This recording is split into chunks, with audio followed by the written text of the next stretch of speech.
Probably the first thing I get our clients to work through in their minds before they walk into a meeting with someone is, what does the preparation look like for one of these meetings to have certainty that you are worth the investment you want to charge? Okay, if you haven't sold yourself before you walk into that meeting and you don't believe in your capacity to make a positive impact on their business or their life, my friend, your likelihood of that turning into a good deal for you is not very high. This is the Ideas Lab podcast, where you can learn from great creative and entrepreneurial minds how to turn your ideas into original businesses, books, and brands. Because in a crowded world, it pays to stand out. This is your host, John Williams, best-selling author and founder of the Ideas Lab London. If you love the creative process of making videos and you're wondering how you can turn that into a 6 or even 7-figure business, this podcast is for you. I met Paul Xavier 2 years ago in Bali, and since then he's created a business that now turns over more than $3 million.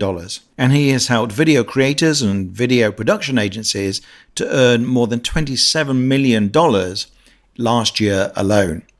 So I wanted to ask him about the shifts in mindset he had to make to get a successful business going really quickly, and the same kind of principles he applies with his clients, and how video creators can escape starving artist syndrome and build a real lucrative business around what they love doing.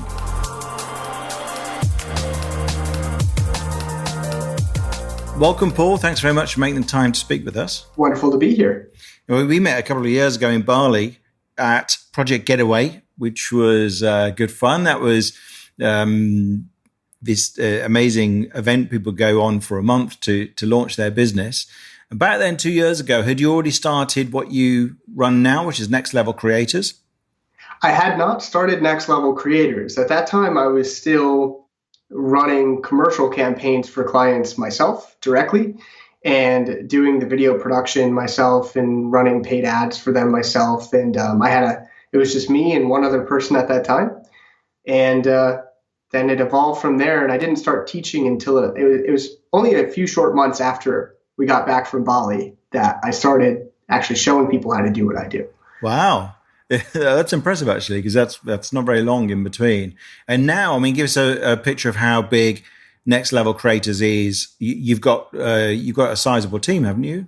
Yeah, we do. Our team, currently we have 8 people on our team, and a number of them, everyone has a little bit of a different specialization as far as the way our team is built out right now.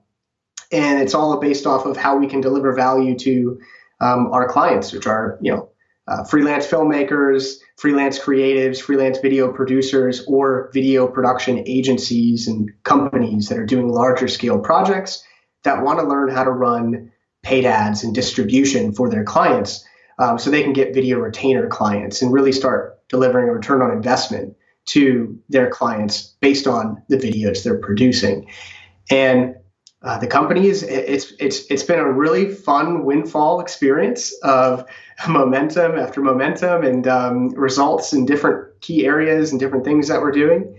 But everyone on the team has a different specialization, and they all give back to our community in terms of our clients. So one of our members is like the master of sales, and he helps our guys with sales and our gals with sales and how to do that. Another person is the expert in marketing, helping people learn how to get appointments with people, learning how to get opportunities with friends and family, and then all the way to people who've never heard of them before and set up meetings and then get clients that way.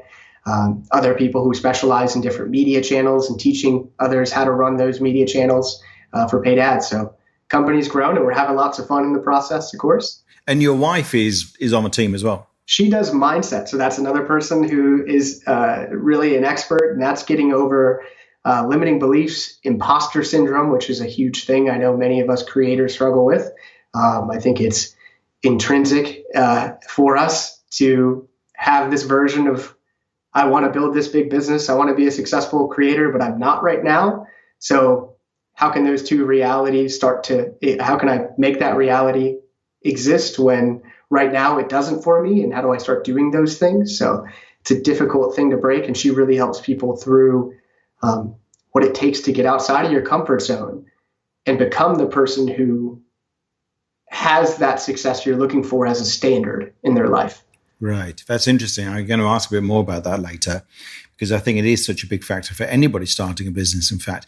So if somebody's listening to this who loves making videos, has been doing this for a while, really has some ability for doing this stuff, and they're currently a starving artist, if they came on one of your courses or if you were advising them, what would you do with them that's different so they no longer have to eat baked beans and sleep on a friend's sofa and those kind of things that artists often end up doing?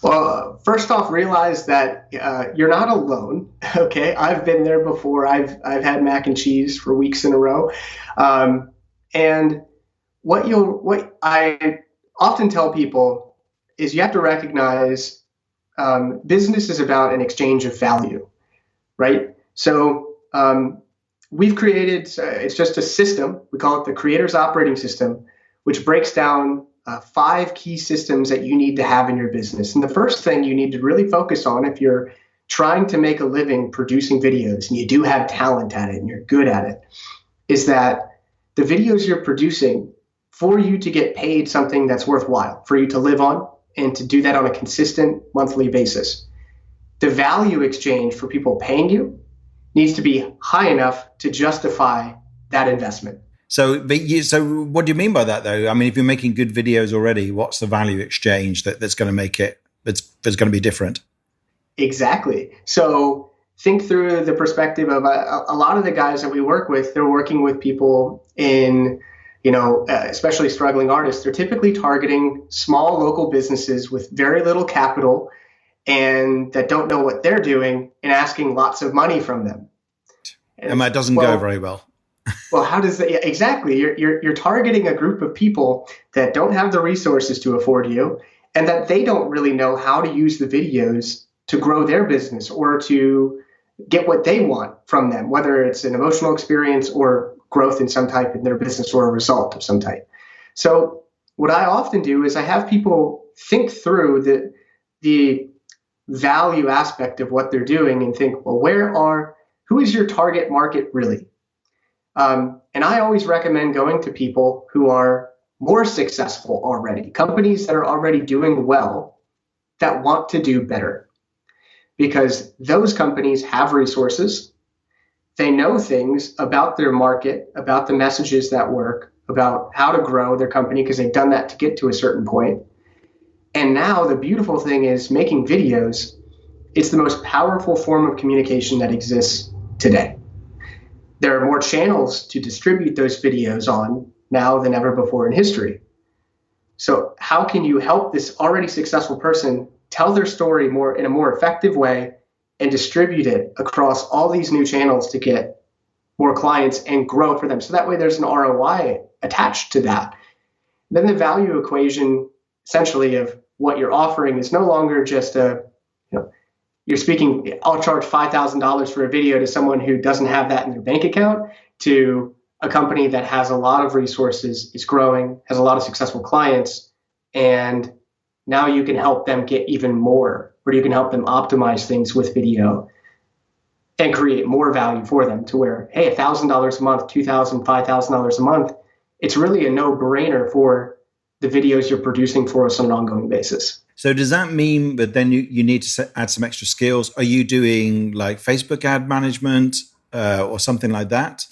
So that can be a part of the equation. So there's really 2 video retainer offers that we help people position for themselves. One of them is called content retainers. Now, a content retainer is you don't have to add any additional skill set because all you're doing is producing videos on an ongoing basis for a client where they're essentially nurturing an existing audience and growing it organically on different channels. So that means you're just producing, let's just say, 3 to 4 videos per month that this particular client is going to take and distribute on Instagram and Facebook. You don't have to run paid ads for them. You don't have to master any of the crazy algorithm stuff or anything like that. And many of our video production clients start there with that offer. They just figure out how it's going to relate to value in terms of nurturing those clients and monetizing them from that perspective or just growing them from an organic perspective. Then we move into commercial campaigns as the second offer, and that is running paid ads with your videos. And that would be like running Facebook, YouTube, Instagram, Google paid advertisements to your videos to get people to convert into new clients. And that it's significantly more technical to do, but it also is far more leveraged. And the importance of that leverage for someone who's a freelance filmmaker or a video producer is time, because you're no longer selling your time for money, shooting and producing and directing, but you get to leverage this machine that is Facebook or Google to constantly show your videos to thousands or hundreds of thousands of people while you're eating breakfast. Yeah. And so if you make this shift and you start working this way, can you still do creative work, or are you kind of doomed to do very mundane corporate work? Or? Well, think about the landscape of today's industries and marketplaces. It's like, when was the last time you sat down and just wanted to watch a commercial? It doesn't happen. People don't like watching, the quote unquote boring commercials that exist today. They want something that's going to be the way we call them edutainment videos, something that's educational and entertaining. So that's where we kind of steer our filmmaking clients into this direction. And you can do that from any creative perspective you would want. We have clients who are having a lot of fun shooting documentary style commercials for people that they've never even heard of or thought of before. Some people are doing basically demonstration commercials of, hey, do you want to see how this new water bottle, why it's the best thing ever? And they'll start out by showing the water bottle, showing someone drinking it like in the rainforest. And then they'll have an animation that comes over and talks about the science behind why this water bottle keeps water cool and what happens. So it's very interesting. It's a demonstration of the actual thing in use from a different perspective from just hey, here's a pretty woman holding a water bottle, right? And some narrator. So it's a different aspect of it. It's very creative, and there is a science to it for certain. Yeah, and that's a good point actually, because increasingly advertising and branding and marketing is not just about the product, but it's about the message behind the product. So Simon Sinek has said, famously, people don't buy what you sell, they buy why you, I don't know what it is, they don't buy what you do, they buy why you do it. And I think there's a certain amount of truth in that, in that people are drawn to brands that have a bigger meaning. And often you can be very clever and go hard on your mission, which is not even directly related to the product you're selling.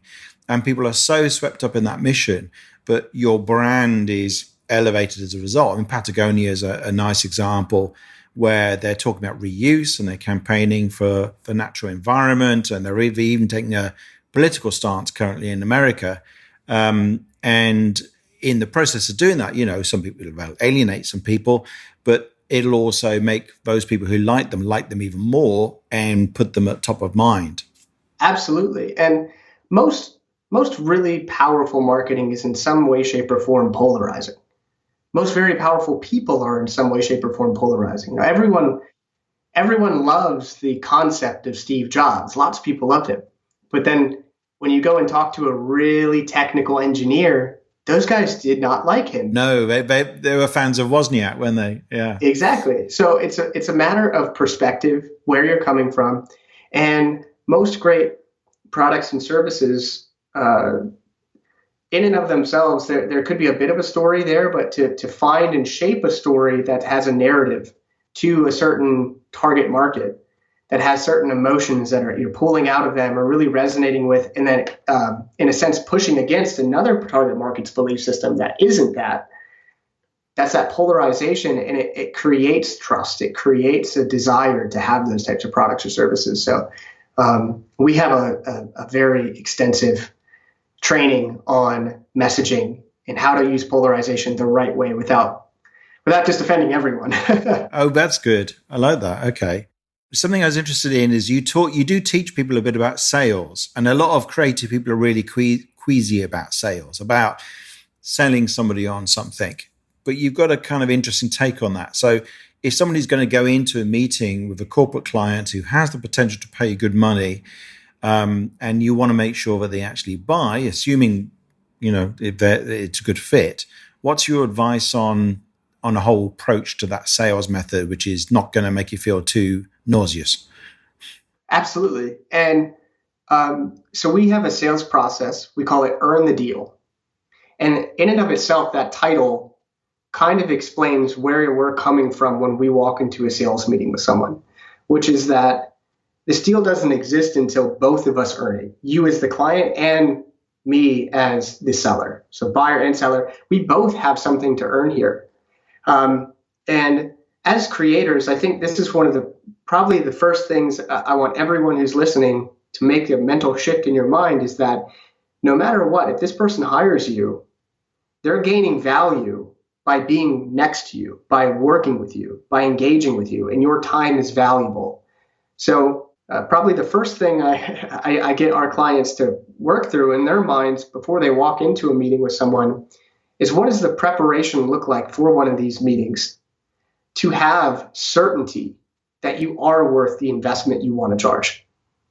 Okay, if you haven't sold yourself before you walk into that meeting and you don't believe in your capacity to make a positive impact on their business or their life, my friend, your likelihood of that turning into a good deal for you is not very high, because that's going to elude, like, they're going to pick right through that you're not confident in what you're saying and you don't believe in yourself. And you make an interesting point there that the sales process has value in itself. Now, some people find this very strange, but I know that when I have a sales conversation with somebody and I, we're trying to evaluate whether they're a fit for whatever course it is I'm talking to them about, a huge amount of value is, I give a huge amount of value, because what we do is I'm questioning their situation.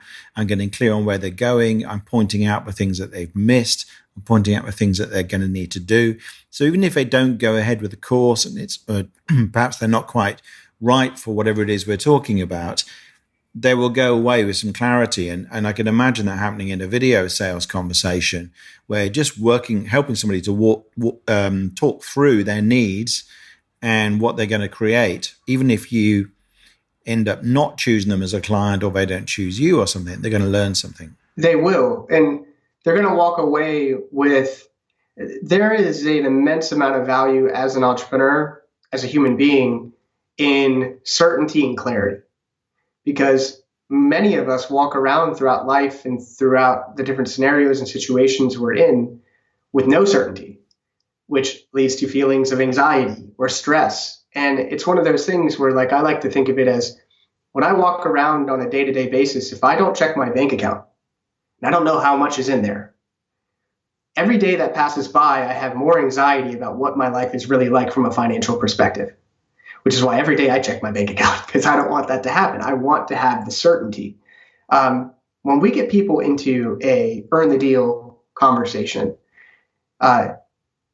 the essential principle that we walk into that meeting with is, I am not here to sell you, pitch you, convince you of anything in your life. You know what's best for your life. You have that within you as the buyer. My responsibility is to be a benevolent alpha in my field of advisory, which means I'm benevolent. I don't mind what you choose to do. And I'm the alpha because I understand what my thing is and how it works. And if you try to tell me it doesn't work that way, I'm afraid I'm sorry. I have the proof that it does. Right. So that's a little bit. So is that a little bit about retaining your status?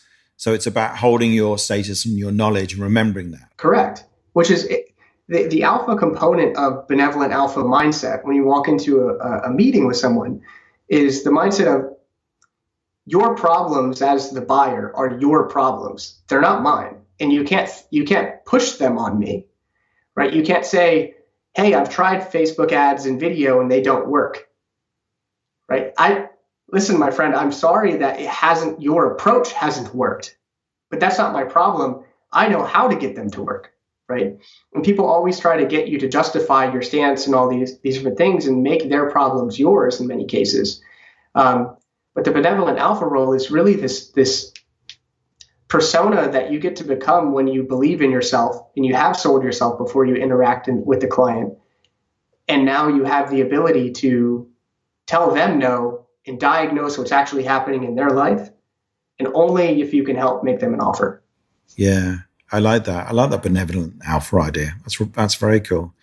And one of your other rules that I saw you talking about was to think long term when you're starting a business. What do you mean by that? It means many things.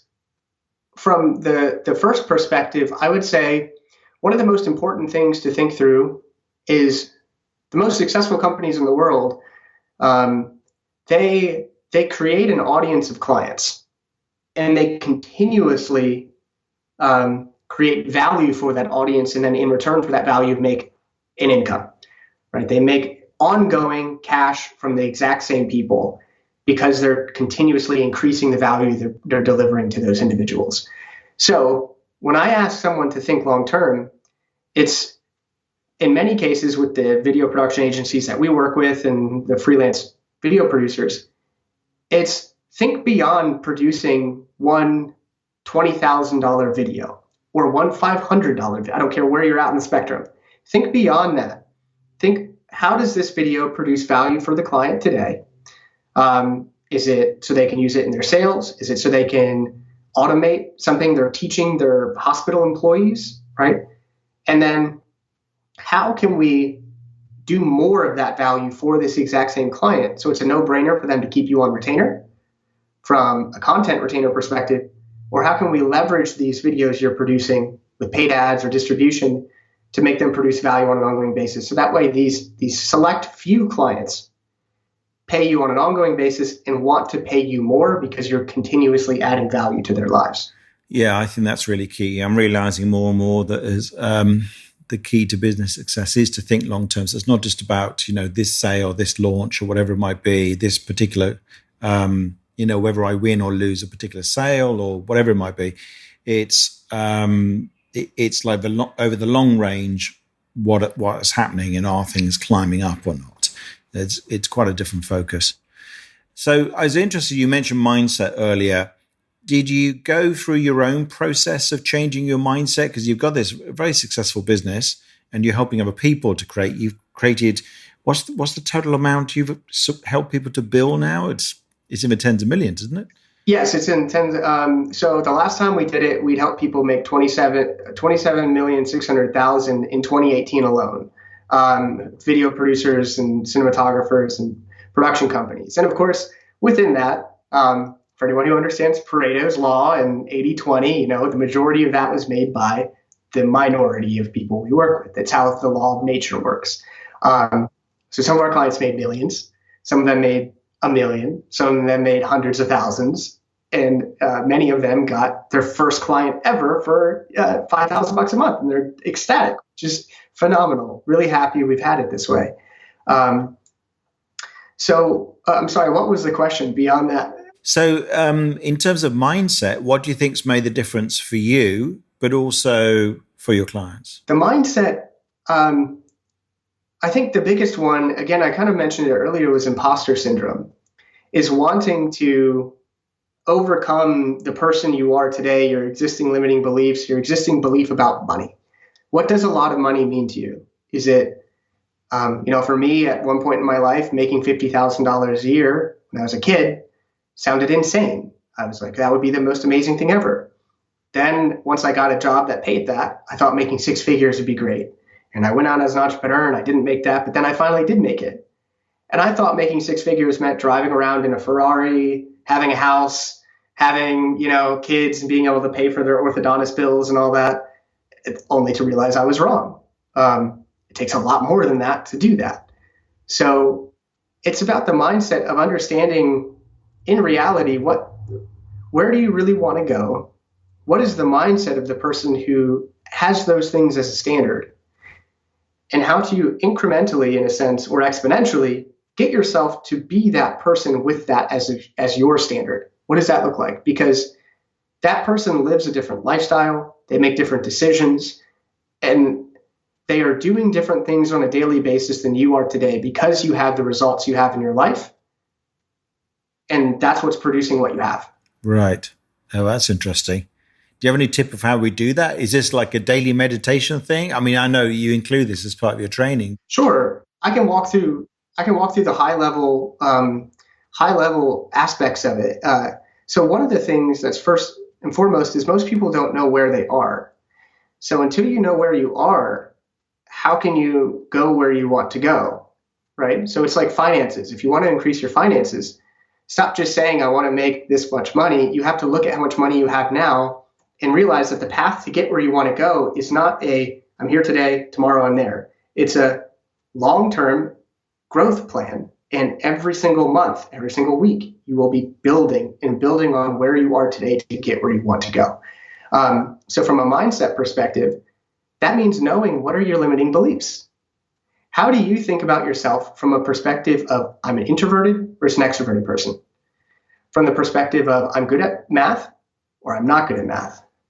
From the perspective of I'm a healthy individual who eats healthy and works out to I never have any energy, I'm lethargic, and I eat cupcakes and watch movies at night, every night of the week. And so understanding where your mindset is at today for your standards of the different aspects of your life that you pay attention to. And when you define those things and define what causes you to believe that those things are okay, then we can look at them and say, here's where I want to go. What are the beliefs of that individual? That individual might think that having $15,000 in the bank is terrifying. That would be like some people, that's like, oh, I've saved up a lot of money. For other people, it's like, I'm dying, like someone cut my leg off and I'm about to fall over and bleed out because I'm out of cash. So you have to look at it and understand that the belief systems of these two people are different.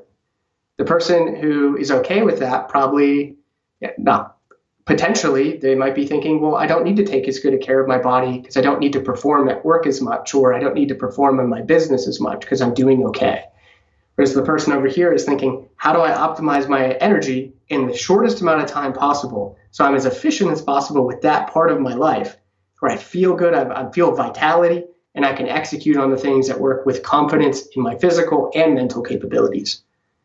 So again, it's like anything where you're somewhere and you want to get somewhere else, you have to analyze where you're currently at, put the plan in place, and then make the committed decision that you're going to change. And that's that, like, as Tony Robbins says, it's the power of a decision, right? Once the decision is made, the result has already happened if you truly make the decision. All you have to do is execute and be flexible on how you get there. Right. Okay. And that's really interesting. So just for people who want to know more about Next Level Creators, what's the best thing for them to go and do? What's the website? It's my name, so MrPaulXavier.com, so MrPaulXavier.com. And you can get some free trainings we have on our website. You can check out my blog and all that stuff. So there's some content on there that will help you through different things that you're looking to accomplish perhaps in your business as a video producer. And if you have any questions or you wanted to reach out to me personally, I would send support@MrPaulXavier.com and email. My team typically answers them for you guys if you need help with anything or want to book a free strategy call with someone on my team to see how we can help. But that's it, really. Wow. No, that sounds great. That's been really interesting because I must say, when people have said to me, I want to make a living out of doing video or photography or something, I do help clients do that sometimes when they're willing to choose a commercial niche and do something interesting. But I do sometimes think like, oh wow, this could be an uphill battle. So it's lovely that you've formularized this into a system that people can follow and end up actually doing quite interesting work while getting paid well for it. So thank you, Paul. I really appreciate you spending your time with us. It was wonderful to be here. So thank you for having me.